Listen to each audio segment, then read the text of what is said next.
Yeah សួស្តីអ្នកនរគ្នាឥឡូវខ្ញុំបានមកដល់វត្តគប់តូចហើយអ្នកទាំងអស់គ្នាអាចឃើញបាននៅខាងក្រោយមានព្រះពុទ្ធបដិមាទៀតនេះព្រះពុទ្ធបដិមាហើយធំមែនតើហើយខ្ពស់ទៀតណាហើយទីយើងចូលទៅក្នុង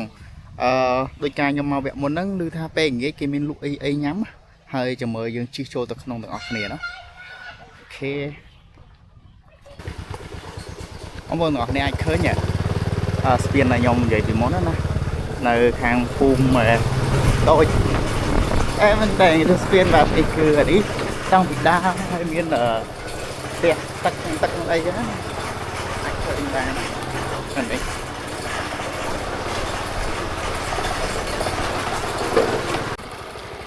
ពេលច្រើនខ្ញុំចូលចិត្តជិះម៉ូតូដើរលេងតាមភូមិបែបនេះច្រើនមែនតើហើយខ្ញុំមិនសូវដែរបានថតតែឥឡូវនេះមកថតនេះគេធ្វើបែបនេះហ្មង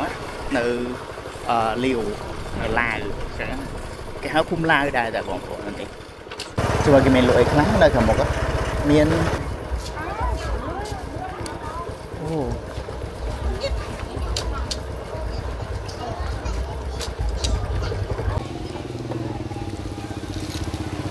មានកោតអាំងមួយកោតអាំងមួយមែនបងកោត2000ជេក1000យកកោតអាំងមួយបងមានខ្ជក់អត់បងអត់ទេអូចាប់ហើយភ្លេចយកកាបូបលុយមកយកបាញ់អូខេយកមួយបងមួយ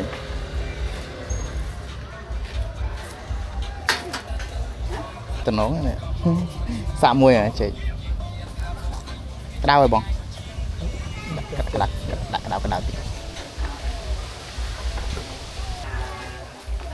នេះឡើងមានលក់អីដែរឈី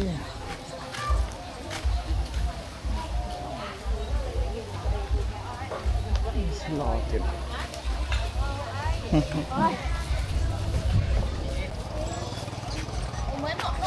ខ្នេះមកចាំបានបង2000នេះខ្ជក់អត់បងមានជ្រូកអត់ទៅគេលក់ខ្ជក់អត់ហ៎ខ្ជក់អបាញ់លុយមានដែររត់ជ្រូកខ្ជក់អបានចកអូនពីចក4000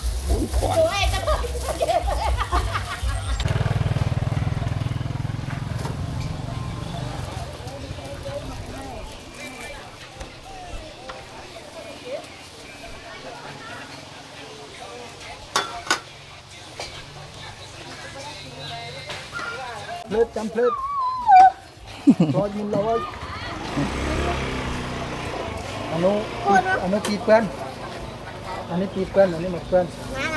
អានេះ1,000អត់ដល់ទៅ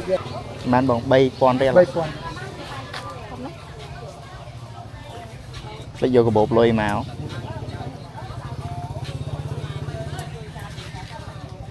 តាំងហ៎ដាក់ទឹកជ្រលក់ចំមិនរត់ទៅស្អីមែនណាបញ្ញាពេកសល់2អូខេបងចូលអូខេបាទអានេះពោតបាក់ថ្មីហ្នឹងអូចេះបាក់ថ្មីហ្នឹងសោះមិញដាក់ពោតបាក់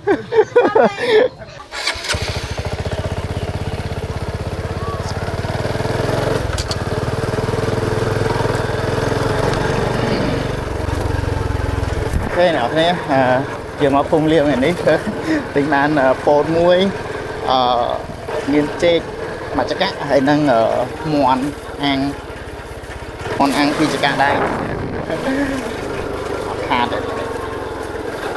បាទទាំងរបស់ឲ្យញ៉ាំនេះពីមុនឃើញមានកដោតែពេលឥឡូវអត់មានកដោលេងបើជាអស់ហើយដឹង